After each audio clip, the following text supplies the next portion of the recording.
அனைவருக்கும் வணக்கம். இன்று மக்கள் திலகத்தின் நினைவு நாள். மக்கள் திலகத்தின் வள்ளல் தன்மை பற்றி நாம் சொல்லிக்கொண்டே போகலாம். அது எண்ணத்தொலை, அது ஏட்டில் அடங்காது. ஆனால் ஒரே ஒரு நிகழ்ச்சியை நினைவு கூறுவோம். நடிகர் எஸ். வி. ராமதாஸ் அந்த காலத்தில் சொந்த வீடு இல்லாமல் இருந்தார். அப்பொழுது அவருடைய நண்பர் ஒருவர், ஒரு வீடு விலைக்கு வருகிறது, 10,000 முன்பணம் கொடுத்தால் போதும் என்றார். மீதி பணத்திற்கு என்ன செய்வது என்று கேட்க, எம்ஜிஆரிடம் கேட்டு பாருங்கள், அவர்தான் எல்லோருக்கும் உதவுவாரே என்று சொன்னார். அவரும் சென்று தயங்கி கேட்டார்.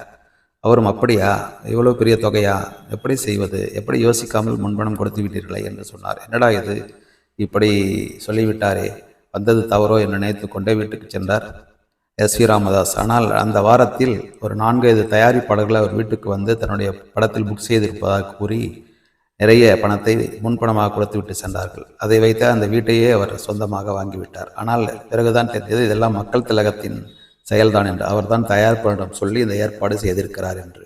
அனைவருக்கும் வணக்கம். இன்று மக்கள் திலகத்தின் நினைவு நாள். மக்கள் திலகத்தின் வள்ளல்